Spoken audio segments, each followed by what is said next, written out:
In 2015, NASA issued a rather unique job posting, setting out to find a software engineer with a highly specific set of skills.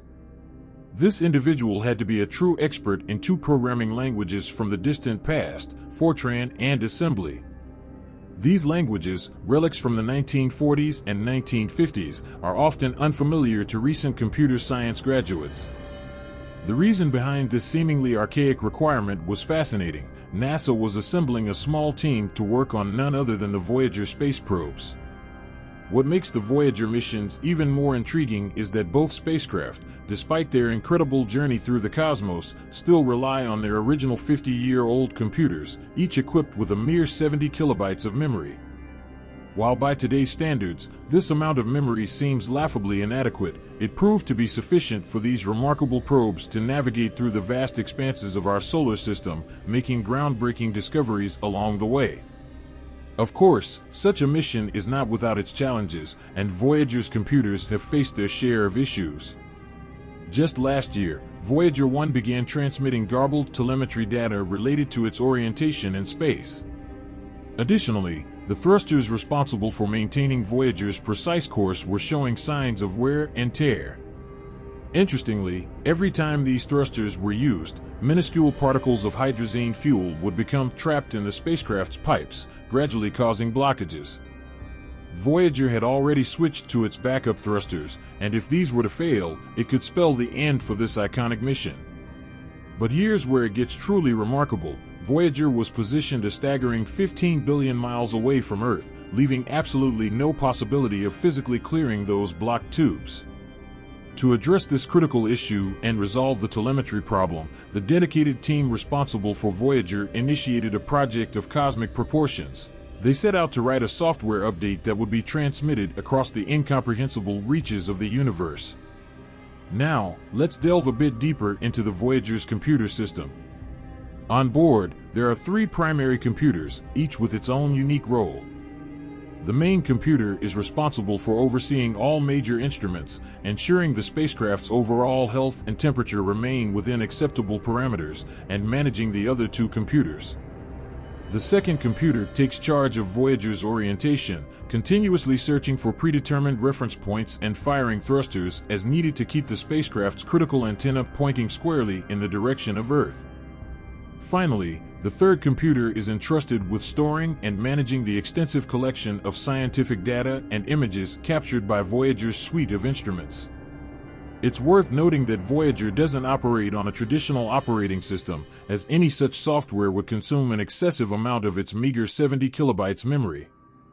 However, this isn't the first time that Voyager has undergone updates to its software.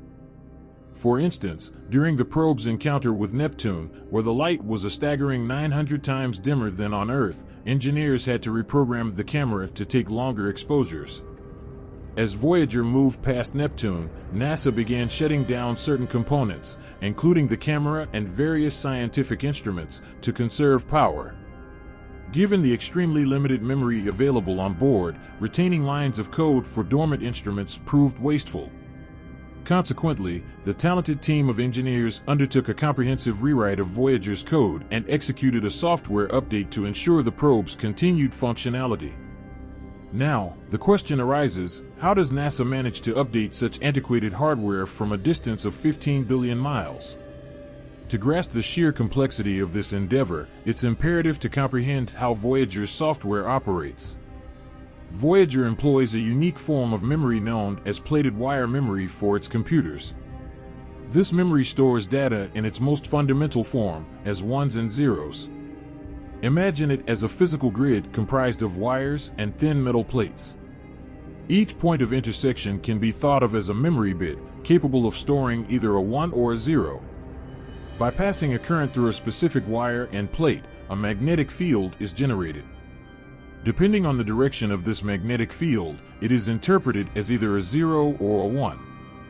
Reversing the current alters the magnetic field's orientation, flipping the bit from 0 to 1 or vice versa. This design was chosen for its reliability. Even in the event of a power loss, the 1s and 0s remain preserved in memory. Moreover, it allows individual bits to be updated, ensuring the longevity of Voyager's mission. With just 70 kilobytes of total memory at its disposal, the engineers tasked with maintaining Voyager must exhibit extreme efficiency in their code. In addition to the fundamental machine code, Voyager incorporates a unique form of pseudocode, essentially a series of shortcut commands that can be invoked to carry out repetitive tasks without consuming excessive memory. An interpreter within the main computer reads the ones and zeros, activating the appropriate pseudocode when it encounters predefined codes. This approach optimizes memory utilization and automates numerous functions without necessitating lengthy lines of code. However, coding in binary, composed solely of ones and zeros, is far from practical for human programmers. Consequently, a more advanced programming language is required to actually write the code for Voyager. On Earth, Voyager's software was initially written in assembly language, supplemented with elements of Fortran. Assembly language, while understandable to humans, is significantly closer to the fundamental binary code of machine language. Once the code is finalized, it is compiled into machine code, which is subsequently transmitted to Voyager through the Deep Space Network.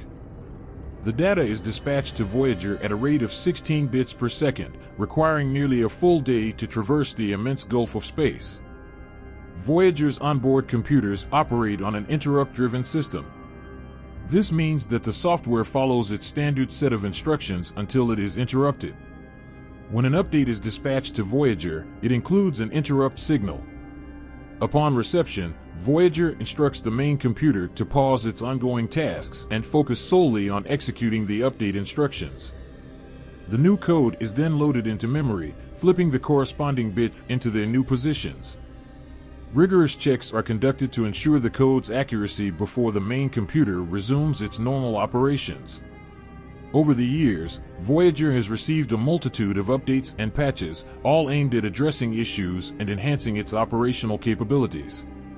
In 1995, an update was implemented to automatically restart certain components if they experienced failures. Perhaps the most striking example of the critical importance of these updates occurred in 2014, some 20 years after the code was originally written, when Voyager 1 faced a hardware malfunction that would have been catastrophic without the safeguarding code. In 2010, a solitary bit of Voyager's memory flipped unexpectedly, changing a 0 to a 1. This seemingly minor occurrence led to a synchronization issue among the spacecraft's computers, causing commands to execute 2.5 hours later than anticipated. To rectify this, a software update was promptly dispatched, effectively restoring the faulty bit to its correct position. These incredible tales of ingenuity and dedication have allowed these iconic space probes to persist and thrive for nearly 50 years in the harsh environs of outer space. The fact that Voyager's physical wires, transistors, and hardware components continue to function flawlessly after such an extended period is nothing short of astounding. As for the hypothetical scenario of Voyager 3 launching today, it raises intriguing questions about the continued evolution of space exploration and the remarkable capabilities of both human and machine ingenuity. Thank you very much for watching, and I look forward to sharing more captivating stories with you in future videos.